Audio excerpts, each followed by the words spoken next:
A única maneira de mudar de vida é mudando de ambiente? A única maneira de mudar de vida é mudar de ambiente. O ambiente, ele acaba definindo muito o nosso comportamento. Tem um neurônio no nosso cérebro, o meu doutorado é em filosofia da mente e neurociência.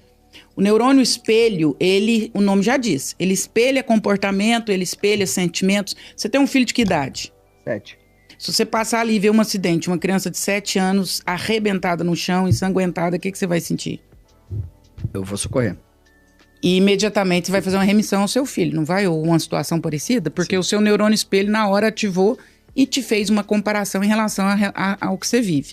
E o neurônio espelho faz isso o tempo todo, especialmente com ambientes. Por isso que aquela história de que nós somos a média das 5 pessoas com quem a gente mais convive, dos livros que a gente lê, isso é verdade. Então nós temos uma tendência a imitar comportamentos. Então sim, a única forma de mudar de comportamento, mudar de resultado, é mudar de ambiente. Eu dei um exemplo de até foi num podcast há um tempo atrás, esse vídeo viralizou horrores, que eu falava sobre uma situação que eu vivi com o meu avô da pesca do caranguejo. E essa é muito simbólica para mim, ela elucida exatamente a sua pergunta. Que o meu avô me levou para assistir essa situação da pesca do caranguejo. E você já viu pescar caranguejo? Não. Um balde pequeno, aquele pessoal fica ali dentro da lama, do mangue. Colocando a mão. Mas é um balde de 5 litros. E eles saem de lá com uns 40 caranguejos. Você já parou para pensar? E eles saem vivos.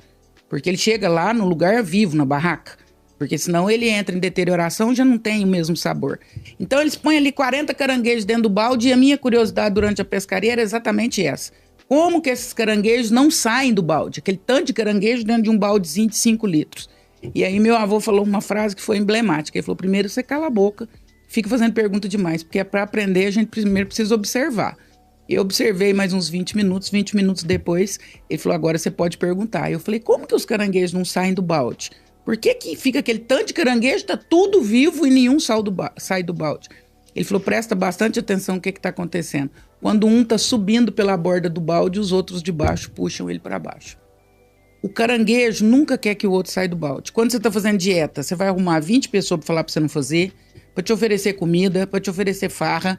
Quando você quer mudar, fazer academia, você vai achar milhares de motivos para não fazer, porque o ambiente, ele te força a querer permanecer no mesmo ambiente. Um caranguejo não quer que o outro saia do balde. Até em família isso acontece. Em família isso acontece claramente. Quando alguém se destaca mais no meio da família, aí você vai ver inclusive exemplos bíblicos, quem vendeu José do Egito para os passantes que estavam no deserto? Os irmãos de José.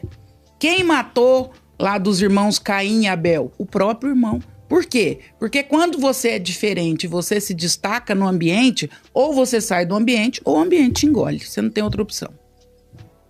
Ô André, queria falar sobre... Achei porrada essa resposta. Essa pergunta foi de um convidado que teve aqui, que ele falou isso. Ele falou, a única maneira de mudar de vida é mudando de ambiente. Me marcou porque eu achei tão pesado, né? E é tão verdade isso. E tu vê que as pessoas tentam de todas as formas mudar de vida, mas não mudam de ambiente, elas não conseguem.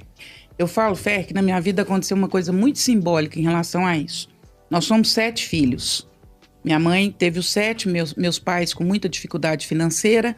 Nós catávamos sucata para comprar material escolar e para poder estudar. Então, meu pai conseguia, no máximo, comprar a comida, a alimentação, mas não conseguia comprar material escolar. E minha mãe, todos os meus irmãos estudaram na escola do bairro, que era uma escola ali condicionada àquela realidade. E quando a minha mãe foi me matricular na escola do bairro, eles faziam uma prova de aptidão, lá em 1980 e poucos, uma prova de aptidão. E aí a diretora disse para minha mãe, ela falou, é uma dó essa menina estudar aqui. A senhora poderia matriculá-la nas escolas do centro da cidade, que na época eram escolas melhores, pessoas de condição, não existia escola particular, então as escolas do centro era quem tinha mais condição social. E eu fui a única dos 7 irmãos que a minha mãe matriculou na escola do centro. Eu falo que foi a minha maior bênção e a minha maior desgraça. Enquanto eu vivia no bairro com os meus irmãos e com os meus coleguinhas, eu achava que eu era muito feliz, porque eu não conhecia outras coisas. Quando eu vou para a escola do centro, Eu conheço crianças sendo buscadas de carro pelo pai. Eu conheço coleguinhas que no final do ano vão para a praia todo final de ano. Eu conheço comidas que eu nunca tinha ouvido falar. E ali eu tenho um choque. Ali eu descubro que a minha condição social era pobre. Que eu era pobre, até então não sabia. Isso foi chocante, foi doído, mas isso abriu um universo para o desejo. E a psicanálise diz que desejo é vida. Nós precisamos ser um ser desejante. Quando cessa o desejo, cessa a vida. Doeu, mas me fez querer ter carro, me fez querer que os meus filhos pudessem estudar em escolas boas, me fez querer que os meus filhos fossem para a faculdade, estou falando, estou arrepiando. Me fez querer viajar todo final de ano, me fez querer sair da condição que eu existia. Eu fui a única e a primeira da minha família que fez faculdade, de todos os meus irmãos. E por quê? Porque mudando de ambiente, eu tomo um choque. E eu percebo que o ambiente que eu vivia não era o ambiente que eu queria permanecer e criar meus filhos. Então, olha como isso é muito verdadeiro.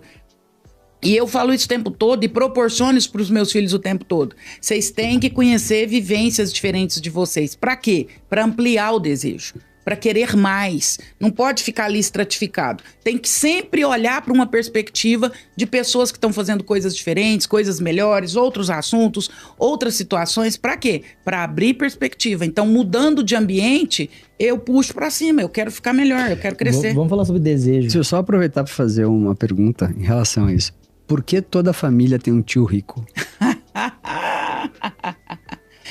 Eu gostaria que a da minha fosse eu. Não é?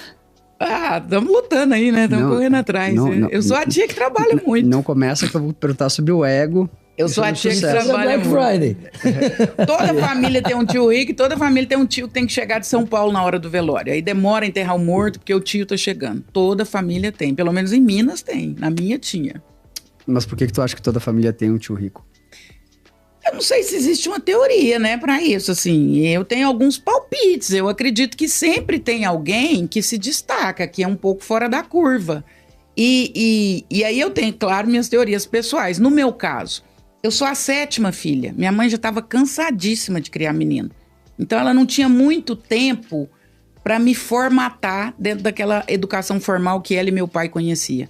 Então eu fui meio que criada, meio que solta, meio que por mim mesma. Então eu fui chegando às minhas próprias constatações.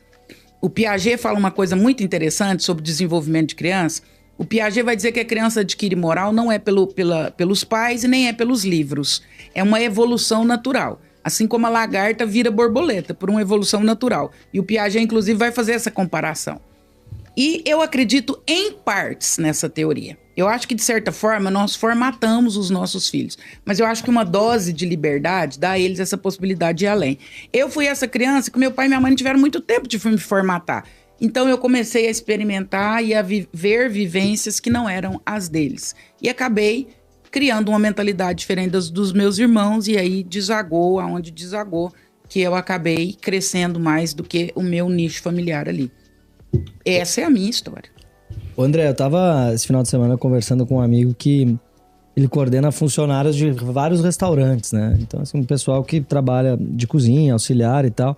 Ele fala, cara, meu problema é o seguinte, o cara recebe o contra-cheque, R$2.000, ele vai no shopping center e compra um tênis de R$1.000 parcelado em 10 vezes. Isso é desejo, a pessoa tem um desejo por aquela peça de roupa, no exemplo, por aquele tênis. Como que se pode domar o desejo para que você não tome decisões que claramente são estúpidas nesse sentido, né? Primeiro que o desejo, e seu exemplo foi ótimo, né? O desejo, ele precisa ser pautado pela responsabilidade. Nem tudo que eu desejo eu posso e nem devo.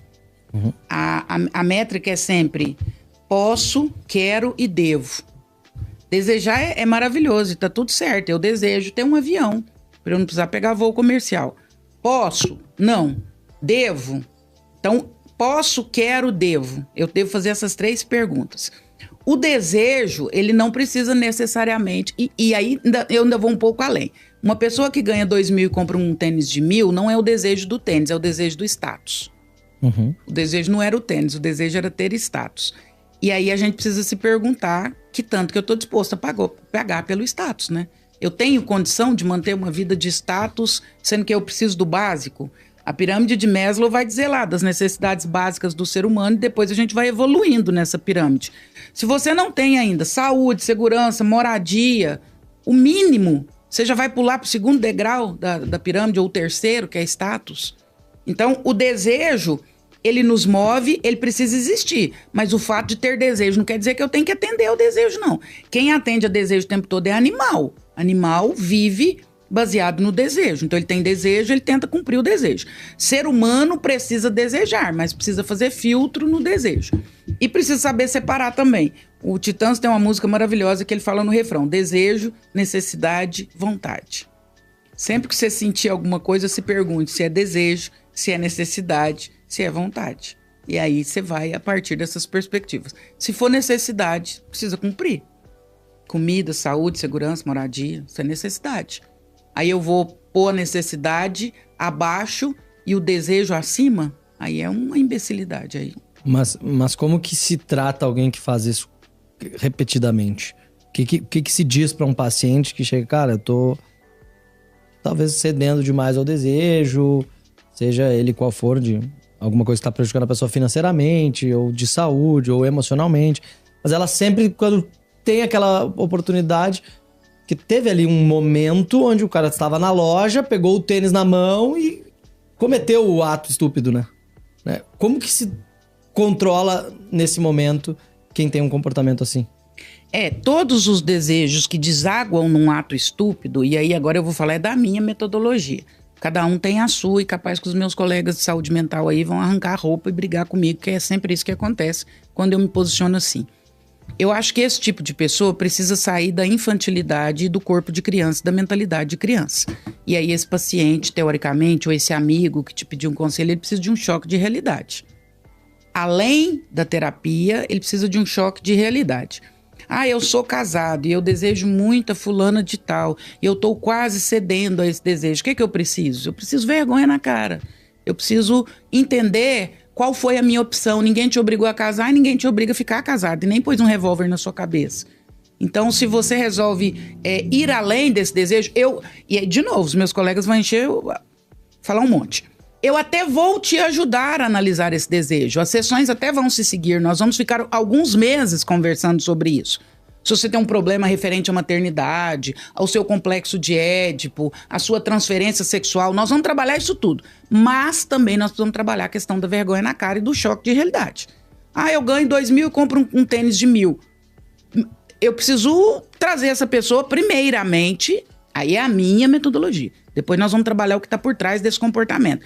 E nunca deu errado para quem vai meter o pau em mim. Nunca deu errado. Os meus pacientes saem felizes da vida e dizem: nossa, graças a Deus que alguém falou para mim o que eu precisava ouvir. Eu vou trabalhar as motivações que estão por trás disso posteriormente. Mas não dá para não passar pela sinceridade e pelo choque de realidade.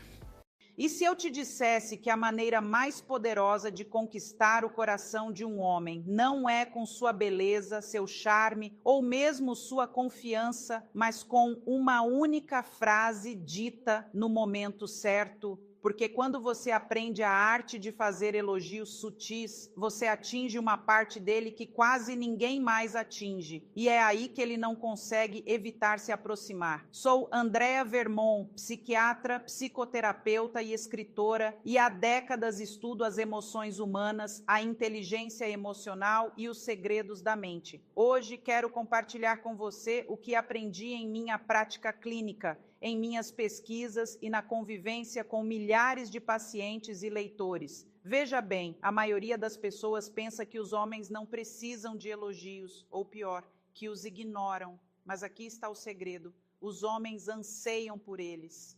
Não os elogios altos e óbvios, mas os pequenos e precisos que atingem o âmago da questão.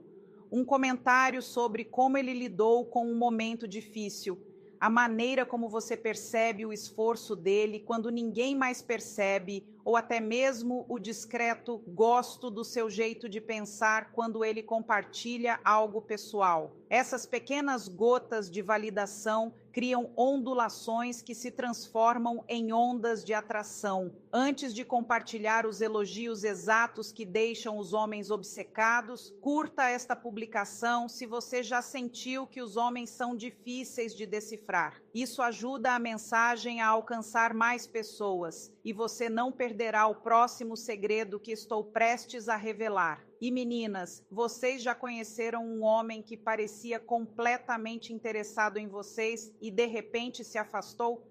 Um dia ele liga, manda mensagens, dá toda a atenção e no dia seguinte parece distante, frio e difícil de decifrar. O que aconteceu? Os sentimentos dele mudaram repentinamente. Você cometeu um erro ou há algo mais profundo acontecendo na mente dele que você não consegue ver? Aqui está a verdade. A maioria das mulheres não percebe isso. Os homens não se apaixonam da mesma forma que as mulheres. A jornada emocional deles segue 3 estágios muito fortes. E se você não perceber o que está acontecendo no segundo estágio, pode acabar afastando-o sem querer, mesmo que ele estivesse pronto para se comprometer. Este não é apenas mais um vídeo com dicas de namoro. É uma imersão na psicologia masculina e nos gatilhos ocultos que fazem um homem escolher você, correr atrás de você e se apaixonar para a vida toda. Continue comigo. Vou mostrar por que muitas mulheres interpretam mal os sinais emocionais dos homens. O que realmente acontece quando um homem começa a se sentir vulnerável. O ponto de virada invisível onde ele decide se você é a pessoa certa para ele ou apenas mais uma conexão passageira. Observe atentamente até o final, porque a segunda etapa é onde a maioria dos relacionamentos fracassa. Mas também é o momento em que você pode se destacar de todas as outras mulheres que ele já conheceu. Não se trata de truques ou de mudar a si mesma. Trata-se de entender como ele pensa, construir atração emocional e criar um vínculo tão profundo que ele não consiga imaginar a vida sem você. Vamos começar. Você já reparou como algumas mulheres parecem conquistar o coração de um homem com facilidade, enquanto outras, não importa o quão bonitas, gentis ou incríveis sejam, lutam para que ele se comprometa totalmente? Não é sorte, não é mágica. Trata-se de entender a psicologia por trás de como um homem realmente se apaixona. Eis a verdade surpreendente. Ao longo dos meus anos de prática clínica, observei que os homens não se apaixonam da mesma forma que as mulheres. Enquanto as mulheres geralmente se conectam emocionalmente primeiro, os homens passam por um processo diferente, uma jornada mental que acontece em 3 estágios distintos. E aqui está a parte interessante. Se você não entender essas fases, pode interpretar mal os sinais dele, não compreender suas ações e, sem saber, prejudicar um relacionamento que poderia ter sido ótimo. Pense bem. Talvez você tenha conhecido um cara que era louco por você no começo. Ele não parava de mandar mensagens, ligar, planejar encontros e dizer o quanto gostava de você. Tudo parecia perfeito até que, de repente, ele se tornou distante. Seu instinto lhe disse que algo mudou. Você começou a repassar as conversas, a pensar demais nas mensagens e a se perguntar: o que eu fiz de errado? Mas a verdade é que você provavelmente não fez nada de errado. O que realmente aconteceu é simples. Ele entrou na segunda fase da paixão, a fase em que os homens testam silenciosamente seus próprios sentimentos. É quando seus medos, dúvidas e defesas vêm à tona. E como a maioria das mulheres não percebe isso, elas reagem de maneiras que, na verdade, o afastam sem querer. Entender essas fases não é apenas útil, é transformador. Permite que você veja as ações dele do ponto de vista dele, não do seu. Você finalmente entende porque ele é carinhoso em um momento e frio no outro. Você verá o que o atrai e o que cria distância. Mais importante ainda, você saberá exatamente como reagir em cada etapa, construindo conexão em vez de resistência. Mulheres que conhecem esse segredo têm uma grande vantagem. Elas não correm atrás do amor, elas o atraem naturalmente. Elas não se sentem perdidas e frustradas, elas se sentem seguras e tranquilas. E em vez de perderem os homens por quem se importam, elas sabem como inspirar um compromisso verdadeiro, sem implorar, sem truques e sem mudar quem são. Depois de aprender o que realmente toca o coração de um homem, você nunca mais verá os relacionamentos da mesma forma. O poder de transformar sua vida amorosa começa aqui. E em instantes vamos analisar a primeira etapa, o início da jornada amorosa dele e por que ela estabelece a base para tudo o que vem depois. Acredite em mim, você não vai querer pular esta parte. Primeira etapa, a faísca inicial. A primeira etapa é onde tudo começa. Aquela primeira faísca, aquela atração magnética, aquele instante em que um homem vê você e algo dentro dele se ilumina. Mas aqui está a verdade. A maioria das mulheres não sabe disso. Os homens não se apaixonam apenas pela sua aparência. Eles se apaixonam por causa de como você os faz sentir.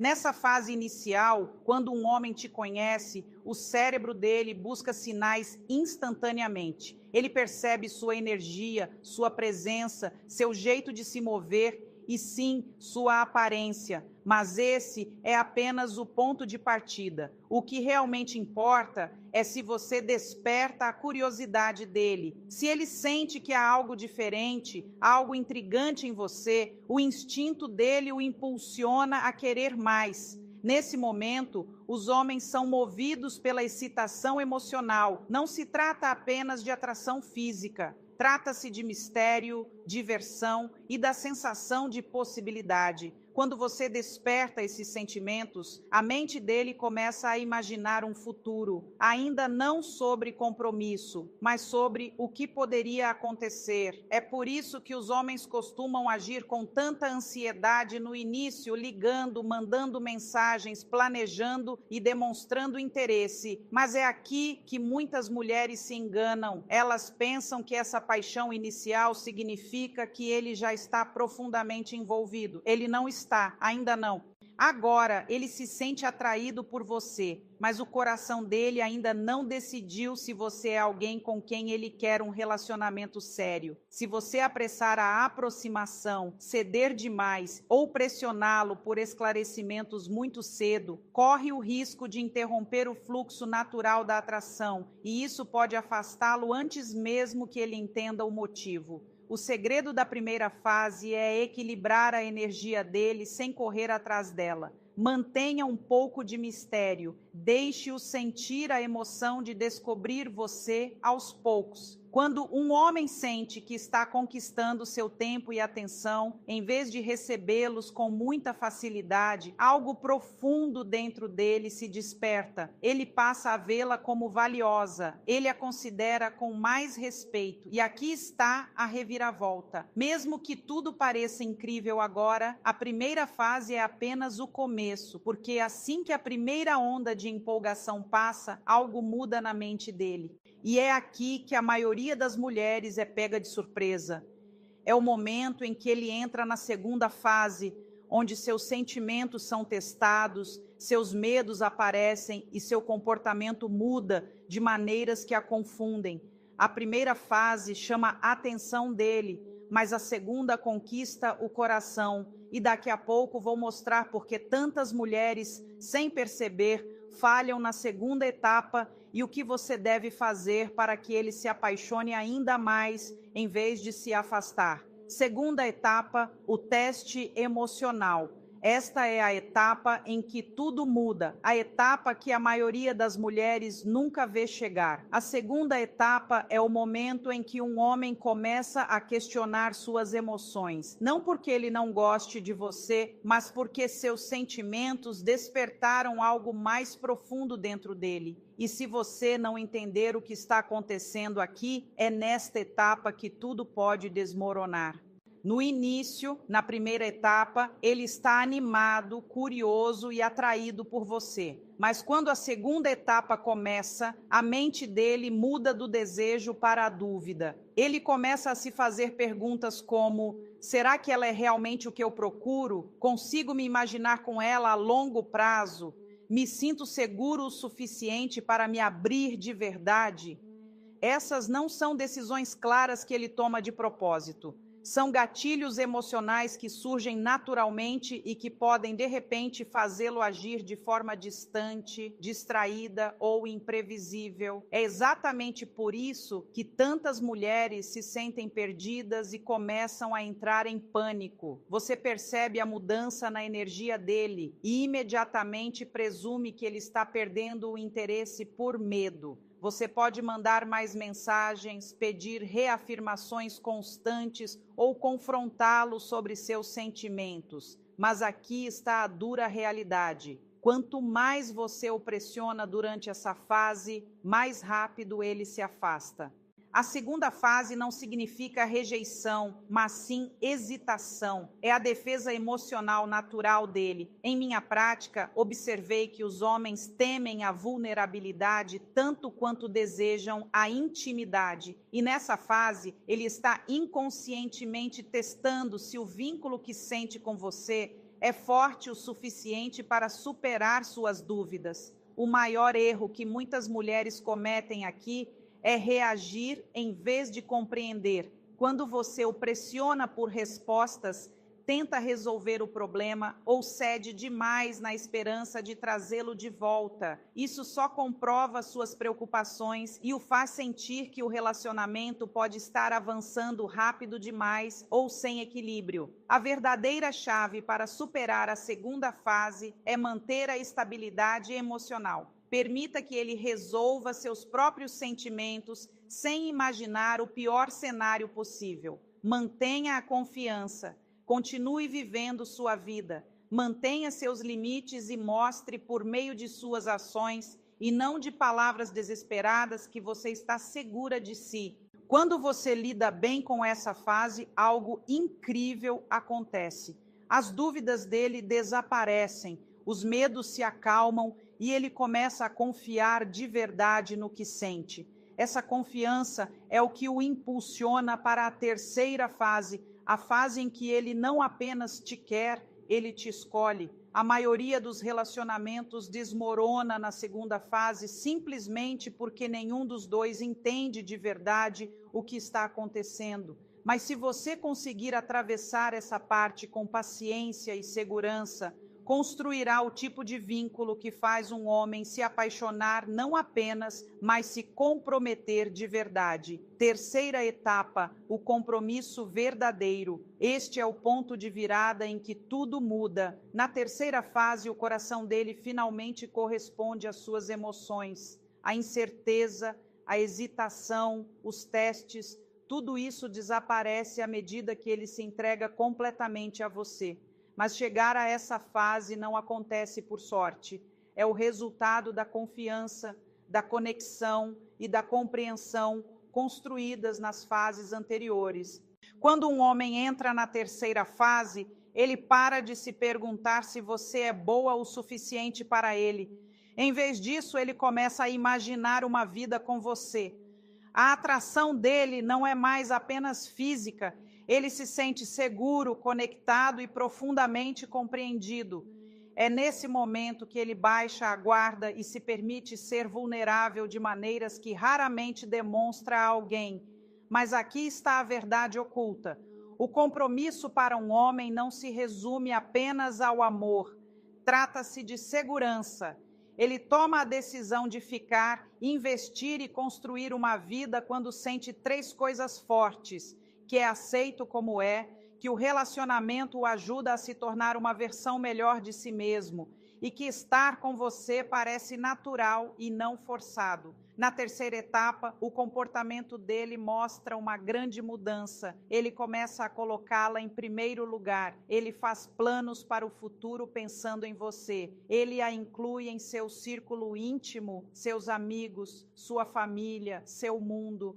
Você não faz mais parte apenas do presente dele, mas também do futuro. E ao contrário de antes, suas palavras correspondem às suas ações de forma consistente. Mas é aqui também que muitas mulheres cometem erros sem querer. Elas acreditam que Uma vez iniciado o compromisso, o trabalho está concluído. A verdade é que manter a conexão emocional viva é um processo contínuo. Um homem permanece investido quando se sente respeitado, desejado e valorizado.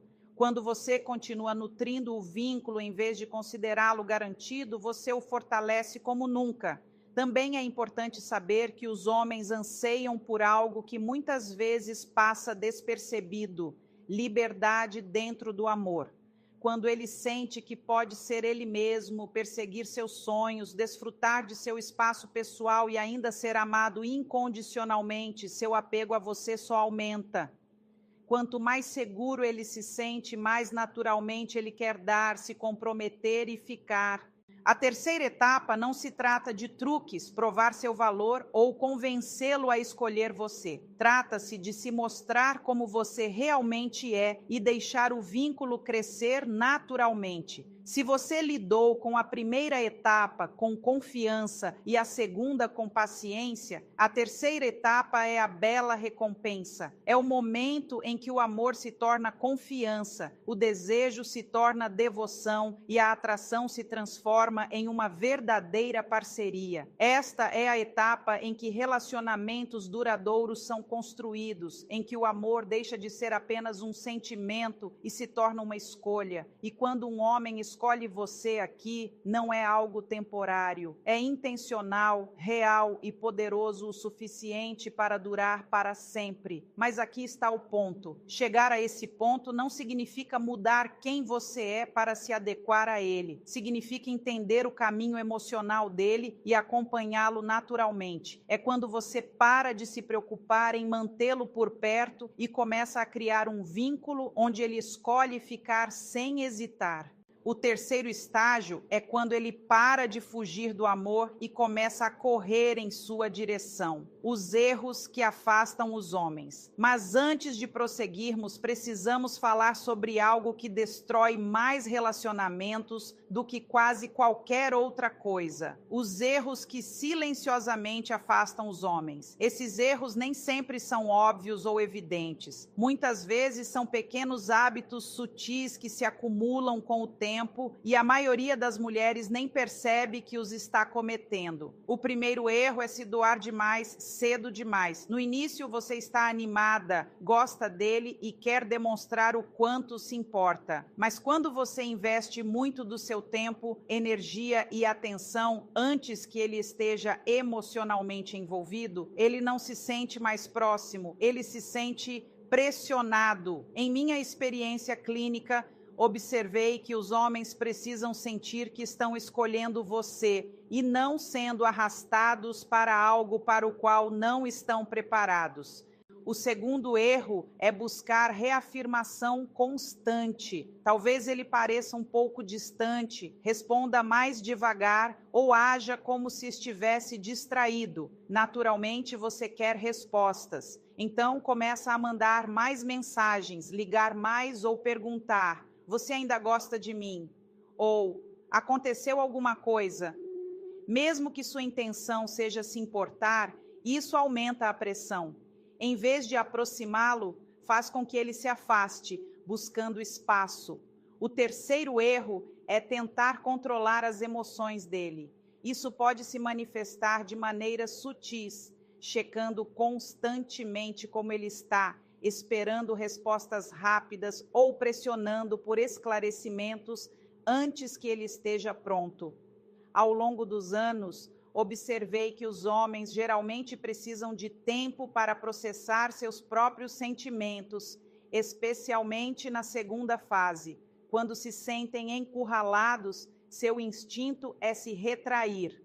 Outro erro é abrir mão da sua própria vida. Quando você o coloca no centro de tudo, cancela seus planos, abandona seus hobbies ou está sempre esperando pela atenção dele, ele percebe. No início, ele pode gostar da proximidade, mas com o tempo isso cria um desequilíbrio. Uma forte atração surge quando duas pessoas completas se unem, não quando uma abre mão de tudo pela outra. O quinto erro é ignorar o ritmo emocional. Muitas mulheres pensam que se a conexão parece forte no início, significa que ambos estão no mesmo ritmo emocional. Mas a verdade é que, em minha prática, observei que os homens geralmente se apaixonam de uma maneira diferente. E se você tentar pressioná-lo a assumir rótulos, compromissos ou declarações antes que ele se sinta pronto, ele começará a se sentir preso, mesmo que goste sinceramente de você. Um dos maiores erros é não entender o silêncio dele. Quando um homem se afasta por um curto período, muitas mulheres levam isso para o lado pessoal e reagem com medo, discutindo, questionando ou presumindo o pior. Mas, frequentemente, esses momentos de silêncio não têm nada a ver com perda de interesse. Geralmente é a maneira dele de lidar com sentimentos, estresse ou dúvidas. Se você interpretar isso mal e reagir com pânico, pode acabar afastando-o ainda mais. A verdade é que a maioria dos homens não se afasta porque perdeu o interesse. Eles se afastam porque algo no relacionamento os fez sentir pressionados, incompreendidos ou inseguros emocionalmente. A solução não é correr atrás com mais afinco. É manter o equilíbrio. Mantenha a confiança, seja constante e continue focando na sua vida. Quando um homem percebe que você respeita a necessidade dele de espaço, ao mesmo tempo que se valoriza, ele naturalmente volta sem pressão, sem súplicas e sem medo. Se você evitar esses erros, criará um espaço onde o amor floresce facilmente, onde ele escolhe ficar, não por obrigação, mas porque não consegue se imaginar em outro lugar. Como mantê-lo emocionalmente envolvido? A essa altura, você já deve ter percebido como os homens se apaixonam, o que cria atração e os erros que os afastam. Mas aqui está o segredo mais profundo para fazer um relacionamento durar, mantê-lo emocionalmente envolvido. Porque chamar a atenção dele é uma coisa, mas manter o coração dele é o verdadeiro desafio. A primeira coisa a saber é o seguinte: ao longo de décadas estudando relacionamentos, descobri que os homens não ficam por causa de uma excitação sem fim ou paixão constante. Eles ficam por causa da segurança emocional. Um homem entrega seu coração quando se sente livre para ser ele mesmo, sem medo de rejeição, julgamento ou pressão excessiva. Isso significa construir um ambiente onde ele possa falar abertamente, compartilhar seus pensamentos e ser vulnerável sem se preocupar com a sua reação. A segunda chave é o equilíbrio emocional. No início, é normal que um homem se esforce bastante para planejar encontros, tomar a iniciativa e demonstrar interesse. Mas com o tempo, o que realmente o mantém por perto é sentir que seu esforço é recíproco. Isso não significa correr atrás dele ou se doar demais. Significa demonstrar apreço genuíno, encontrar um meio termo e fazê-lo sentir que o que ele oferece importa. Em terceiro lugar, entenda o poder de manter sua individualidade. Um dos erros mais comuns em relacionamentos é perder a noção de quem são. Ao preservar suas paixões, amizades, objetivos e identidade, você permanece infinitamente atraente. Um homem continua emocionalmente envolvido quando sabe que você já tem sua própria felicidade e vida, porque isso o lembra de que ele a escolheu por desejo, não por necessidade. Outro ponto importante é a consciência emocional, ser capaz de perceber a energia dele e responder sem reagir de forma exagerada. Às vezes ele estará quieto, estressado ou distante, e isso não tem nada a ver com você. Se você respeitar o espaço dele, em vez de interpretar isso como rejeição, estará construindo confiança, e essa confiança é a base de um relacionamento forte. Por fim, concentre-se em criar experiências emocionais juntos. A paixão pode esfriar, mas a verdadeira conexão perdura quando vocês constroem memórias, celebram as conquistas um do outro e apoiam o crescimento mútuo. Seja uma viagem repentina, cozinhar lado a lado ou conversas profundas até altas horas da noite, esses momentos simples, porém significativos, transformam a atração em amor duradouro. Eis a verdade. Manter um homem emocionalmente envolvido não significa ser perfeita, usar truques ou tentar ser impecável. Significa criar um espaço onde ele se sinta valorizado, compreendido e encorajado. Quando um homem sente isso com você, ele se torna a melhor versão de si mesmo. Ele não apenas permanece ao seu lado, como escolhe você todos os dias. E essa é a verdadeira diferença entre um relacionamento que se desfaz rapidamente e um que resiste ao teste do tempo. O amor não cresce sob pressão, medo ou exigências constantes. Ele cresce com liberdade, respeito e conexão emocional. Conclusão: se você ainda está aqui, já tem a chave do coração dele. Aprenda o que o motiva, evite os erros e construa uma conexão onde ele não apenas se apaixone, mas permaneça apaixonado. É assim que você inspira um vínculo duradouro e o mantém emocionalmente envolvido a longo prazo. Pare um segundo, porque o que abordamos não se resume a dicas de namoro ou conversas sobre relacionamentos. Trata-se de entender o caminho oculto que um homem percorre antes de escolher entregar seu coração completamente. Uma vez que você entende esses 3 estágios, tudo muda. Você para de duvidar de si mesma. Você para de pensar demais em cada movimento dele e finalmente começa a enxergar o amor com clareza, calma e controle. Pense nisso. Antes, você talvez estivesse presa no mesmo ciclo que muitas mulheres enfrentam: confusão, frustração e insegurança. Você conhece um homem, tudo parece incrível e de repente ele se afasta, deixando você se perguntando o que deu errado. Mas agora você sabe que nem sempre se trata de ele perder o interesse. Trata-se de lidar com as oscilações emocionais pelas quais ele passa, especialmente no 2º estágio. E aqui está a parte maravilhosa. Uma vez que você entende a psicologia dele, você não precisa mais correr atrás, provar nada ou lutar pela atenção dele.